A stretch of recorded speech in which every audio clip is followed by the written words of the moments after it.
तो गुरु लोग, आज की वीडियो में मैं एक डिस्टर्बिंग मूवी ब्रीडर को एक्सप्लेन करने जा रहा हूँ। मूवी इतनी ज्यादा डिस्टर्बिंग है कि इसे 25 देशों ने बैन कर दिया था।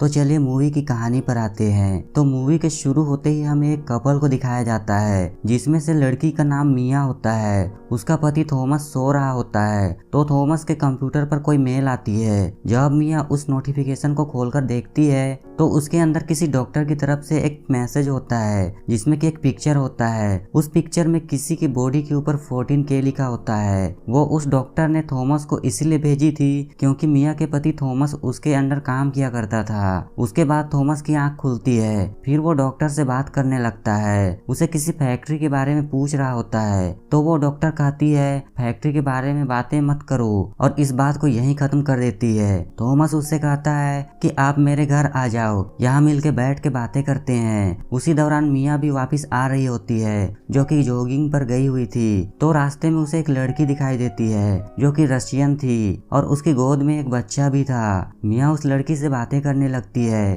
तभी वहाँ पर वो डॉक्टर भी पहुँच जाती है, जिसे मिया के हस्बैंड थॉमस ने बुलाया था। तो वो डॉक्टर रशियन से कहती है कि वाह, तुम्हारे बाल कितने प्यारे हैं, और वो उसके सर पर हाथ फेरने लगती है और उसका बाल तोड़कर अपनी पॉकेट में रख लेती है। अब डॉक्टर उनके घर के अंदर आ जाती है और फिर से बातें करने लगती है। वो बताती है कि मैंने एक नया इलाज निकाला है, मैं बूढ़े लोगों को यंग बना सकती हूँ। वो थॉमस को कुछ पिक्चर्स दिखाती है और कहती है कि क्या तुम्हें नहीं लगता कि ये लोग अपनी उम्र से कुछ साल जवान लग रहे हैं? तो क्या तुम चाहते हो कि मैं तुम पर भी एक्सपेरिमेंट करूं? थॉमस उससे कहता है कि देख लेना, कहीं कुछ गलत ना हो जाए। फिर रात को हम मिया को देखते हैं, जो कि मस्त तैयार हुई होती है। फिर वो थॉमस से बातें करने लगती है, लेकिन थॉमस उसकी बातों को नहीं सुन रहा होता है। उसको मिया से कोई भी अट्रैक्शन नहीं हो रहा था, और मिया ये देख काफी दुखी हो जाती है। उसके बाद सीन चेंज होता है और हम मिया के पड़ोसी औरत को देखते हैं। उसे कोई ठोक करके वहाँ से चला जाता है और बेचारी वहीं पर बेहोश हो जाती है। जब उसे होश आता है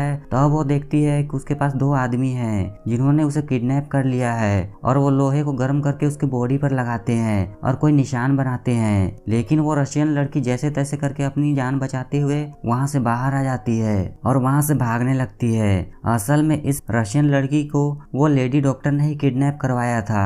डॉक्टर उसके ऊपर कुछ एक्सपेरिमेंट करना चाहती थी, उस चीज के ऊपर जो उसने बना रखी थी, यानी कि वो बूढ़ों को दोबारा से जवान कर सकती थी। तो इसका एक्सपेरिमेंट वो इसी रशियन लड़की पर करना चाहती थी। अब पता चलता है कि उसने इसके बाल क्यों लिए थे, ताकि उस पर कुछ टेस्ट कर सके। लेकिन अब उसका प्लान यहाँ पर फेल हो गया था जब ये रशियन लड़की वहाँ से भाग आई थी। अब वो भागते भागते मिया के घर पर आती है और दरवाजा खटखटाने लगती है। मिया फौरन से बाहर आ जाती है और उससे कहती है कि तुम्हें क्या हुआ।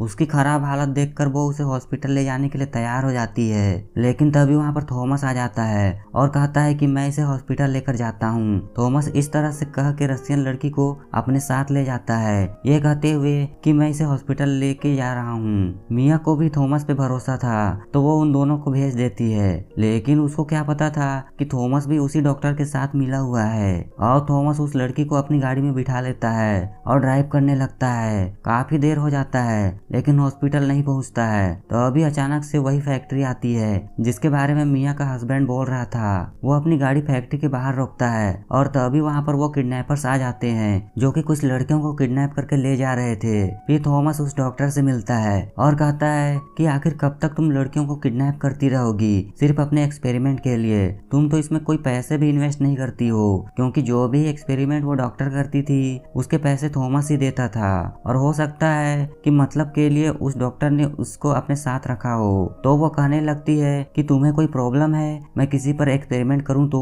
वो रशियन लड़की आखिर तुम्हारी लगती क्या है जो तुम्हें तकलीफ हो रही है? वहीं दूसरी तरफ मिया को भी शक हो रहा था कि इतना लेट हो गया है, ना वो लोग अभी तक घर आए हैं, ना ही मुझे इन्फॉर्म किया है। अब वो उस रूम में जाती है जहाँ पर थॉमस के कंप्यूटर्स पड़े हुए थे। वो उसके लोकेशन को ट्रेस करती है, लेकिन जहाँ उसका लोकेशन नजर आता है उसके आसपास तो कोई हॉस्पिटल भी नहीं होता है। तो अभी थॉमस का एक झूठा मैसेज आता है कि मैं उस लड़की को हॉस्पिटल छोड़कर आगे आ गया हूँ। लेकिन मिया को उसकी बातों पर यकीन नहीं आ रहा होता है, तो वो सोचती है कि मैं ट्रेस करूंगी और उसके पीछे जाऊंगी। फाइनली लोकेशन ट्रेस करते करते मिया भी उसी फैक्ट्री के पास पहुंच जाती है। अब वो डॉक्टर सीसीटीवी से सब कुछ देख रही होती है कि उसकी फैक्ट्री में मिया आई है, लेकिन वो कुछ भी नहीं करती है और मिया अंदर आ जाती है। लेकिन इसी बात का तो डॉक्टर को इंतजार था।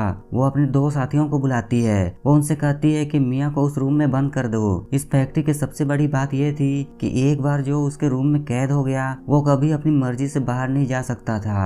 अब उन दोनों आदमियों में से एक आदमी उसको काफी टॉर्चर करने लगता है। वो उसके कपड़े चेंज करने के बाद उसकी बॉडी से ब्लड भी निकाल लेता है। फिर उसके साथ भी वैसा ही किया जाता है जो कि उस रशियन लड़की के साथ किया गया था, यानी उसकी बॉडी पर भी लोहे को गर्म करके निशान लगाया जाता है और एक स्टाम्प जैसा कुछ बन जाता है। वो चिल्लाने लगती है तो चश्मे वाला आदमी कहता है कि तुम्हें दर्द हो रहा है और फिर वो उसके जख्म पर मूत देता है और फिर वहां से चला जाता है। मिया काफी चिल्ला रही होती है और जब थॉमस को पता चलता है कि उसकी वाइफ यहाँ पर है तो फिर वो उसको ढूंढने लगता है। वो पूरी फैक्ट्री में छानबीन करने लगता है। वो उसे ढूंढते ढूंढते एक रूम में पहुंच जाता है जहाँ पर उसे वही चश्मिश मिलता है। उससे थॉमस कहता है कि मुझे मेरी बीवी से मिलना है, वो कहाँ पर है। अब वो आदमी डॉक्टर को कॉल करता है तो डॉक्टर कहती है कि अच्छा ठीक है, मिलने दो इसे। और अब वो मिया के पास जाता है और उससे बातें करने लगता है। मिया कहती है कि तुमने मुझे ये सब कुछ क्यों नहीं बताया, तुम इस जालिम डॉक्टर के साथ काम क्यों कर रहे हो। तो फिर थॉमस मिया से कहता है कि मैं जानता हूँ कि ये काम बुरा है जो कि वो डॉक्टर कर रही है, लेकिन मैं अपनी मर्जी से उसके साथ नहीं हूँ। उसने मुझे ऐसा करने पर फोर्स किया है। कुछ समय पहले उसने मुझे एक लड़की से मिलवाया था। मेरी उस लड़की से दोस्ती हो गई थी, लेकिन एक दिन वो लड़की मारी गई। उसकी डेड बॉडी मेरे साथ ही थी और सबका शक मुझ पर ही जाता, लेकिन इस डॉक्टर ने आकर मुझे बचाया और इस मर्डर केस को हमेशा के लिए क्लोज कर दिया, वरना नाम मुझ पर ही आता। और इसीलिए वो मुझसे कहती रहती है कि मेरा तुम पर एहसान है, इसीलिए तुम्हें मेरे लिए काम करना ही होगा। उसने मुझे काफी ब्लैकमेल किया, इसीलिए मैं उसके साथ पार्टनरशिप में आ गया। अब मिया रोने लगती है कि अब मैं यहाँ से बाहर कैसे निकलूंगी। तो वो मिया को गले लगा लेता है और कहता है कि तुम परेशान मत हो, तुम मेरी वाइफ हो और मैं तुमसे बहुत ज्यादा प्यार करता हूँ और मैं तुम्हें निकाल कर ही रहूंगा, बस मुझे कुछ वक्त दो। लेकिन तुम खुद यहाँ से बाहर जाने की कोशिश मत करना, वरना यहाँ के आदमी तुम्हें मार डालेंगे, बस तुम मुझ पर भरोसा रखना।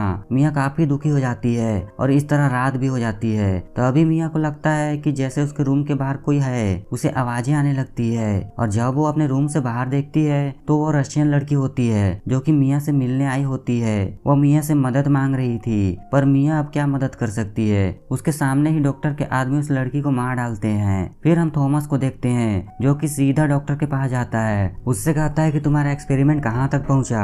तो डॉक्टर कहती है कि बहुत जल्द कंप्लीट होने वाला है और उसके बाद हम बूढ़ों को जवान कर सकेंगे, यानी कि एज को काफी साल पीछे ले जाएंगे। अब थॉमस डॉक्टर से पूछता है कि अगर तुम इतने ज्यादा एक्सपेरिमेंट कर चुकी हो और लोगों को ठीक भी कर चुकी हो, यानी उन्हें यंग कर चुकी हो, तो फिर तुम खुद को अभी तक यंग क्यों नहीं कर पाई हो, क्योंकि तुम्हारी एज भी तो ज्यादा हो रही है। यह बात उस डॉक्टर को अच्छा नहीं लगता है और वह कहती है कि हाँ, मैं भी होना चाहती हूँ जवान, लेकिन अभी तक मुझे अपने जैसा सेल्स नहीं मिला। जिन जिन लोगों का सेल्स मैच होता गया किसी दूसरे के साथ, मैं उन्हें ठीक करती गई, यानी कि जवान बनाती गई। यही वजह थी कि डॉक्टर रशियन लड़की के बाल को ली थी ताकि वो पता लगा सके कि इसका सेल मेरे साथ मैच होगा या नहीं। थॉमस उससे पूछता है कि अच्छा, अगर सेल्स कभी मैच ना हुआ तो तुम क्या करोगी। तो डॉक्टर बड़ी आसानी से जवाब देती है, तो और क्या, मैं और लड़कियों को किडनैप करके उन्हें मारती जाऊंगी। अब थॉमस को यह बात बहुत ज्यादा बुरी लगती है। खैर, वो अपनी वाइफ को बचाना चाहता था, इसीलिए वो डॉक्टर को अपनी बातों में लगाने लगता है। वो उससे कहने लगता है कि मेरी बीवी बहुत बुरी है, मेरा भी बहुत सिर खाती थी, उसे पता चल गया था कि तुम्हारी फैक्ट्री कहाँ है और तुम्हारा काम क्या है, तो क्यों ना उसे मार दिया जाए। मैं खुद भी उससे काफी तंग हूँ। डॉक्टर को लगता है कि थॉमस उसके साथ लॉयल है तो उस पर भरोसा कर लेती है और उससे कहती है कि ठीक है, तुम मिया को मार डालो।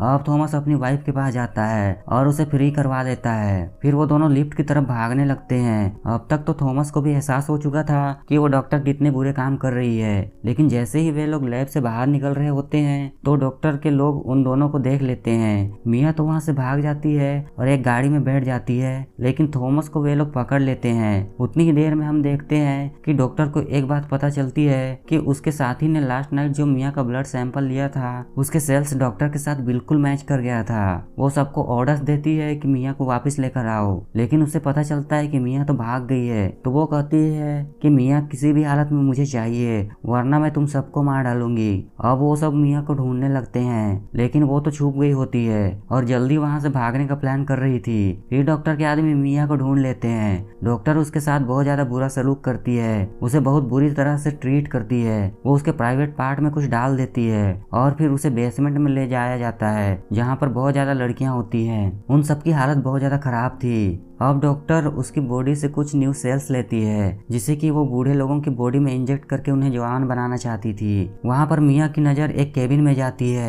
जहाँ पर एक लड़की होती है। उसका सेल नंबर था 14 के।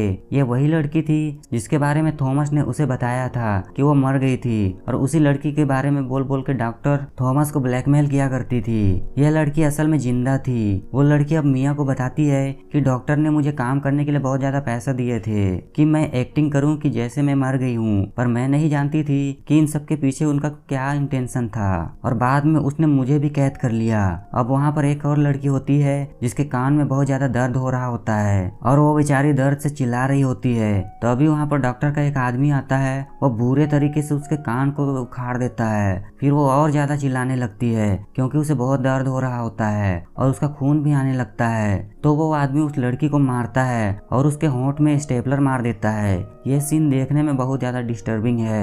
अब ये सब देखकर वो लड़की भी चिल्लाने लगती है जिसे डॉक्टर ने मरा बताया था और इसी के बेस पे वो थॉमस को ब्लैकमेल किया करती थी। तो डॉक्टर का वही आदमी जाता है और उसे मारने लगता है, लेकिन तभी वो और चिल्लाने लगती है और डॉक्टर वहाँ आ जाती है। अब यहाँ हम देखते हैं कि उसका एक बच्चा होता है और डॉक्टर उसे लेकर वहाँ से चली जाती है। रात को हम देखते हैं कि डॉक्टर का आदमी जब जेल में खाना देने के लिए आता है तो मिया एक काम करती है। वो उस आदमी को तंग करने लगती है और जेल की जमीन पर मूत देती है जिससे उस आदमी को काफी गुस्सा आता है और वो जेल के अंदर मिया को मारने आता है। लेकिन तभी मिया उसे चाबी छीनकर दूसरी लड़कियों की तरफ फेंक देती है और धीरे धीरे सारी लड़कियां अपने लॉकर रूम से बाहर आ जाती हैं और उस आदमी को मारने लग जाती हैं। अब वो लड़की जिसका बच्चा था वो अपने बच्चे को ढूंढने के लिए चली जाती है और उसके साथ बाकी लड़कियां भी होती है। तभी उनके सामने एक कंटेनर दिखाई देता है। कंटेनर से बहुत ज्यादा दुर्गंध आ रही थी और जब वो उसे खोलकर देखते हैं तो उसमें छोटे छोटे नवजात बच्चों के डेड बॉडीज होती है। यह देखकर वे लोग काफी डर जाते हैं और वो लड़की भी, क्योंकि उसके बच्चे का भी यही हाल होने वाला था। अब उनके पीछे डॉक्टर का आदमी भी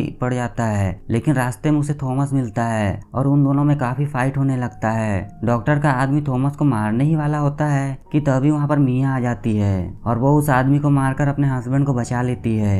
वहीं दूसरी तरफ हम देखते हैं कि डॉक्टर को भी उसके कुकर्मों की सजा मिलने वाला था क्योंकि सारी लड़कियां फ्री हो चुकी थी। अब वो डॉक्टर को चारों तरफ से घेर लेती हैं और उसे पकड़ के उसे मारने की कोशिश करती हैं। डॉक्टर काफी घबरा जाती है। उनमें से कुछ लड़कियां डॉक्टर के उस आदमी के पास जाती हैं जो कि उन्हें टॉर्चर किया करता था। वो सब आयरन रोड से उसे इतना मारती हैं कि वो मर जाता है। फिर वो सारी लड़कियां डॉक्टर की तरफ बढ़ती हैं, लेकिन उस डॉक्टर में बहुत ज्यादा ईगो था। वो कभी बर्दाश्त नहीं कर सकती थी कि कोई उसे मारे, तो वो चाकू लेकर सबको डराने लगती है, पर बाद में वो खुद को ही चाकू से भोंक लेती है और मारी जाती है। लास्ट सीन में हम देखते हैं वहाँ एक एम्बुलेंस आती है और मिया और उसके हस्बैंड को वहाँ से रेस्क्यू कर लिया जाता है।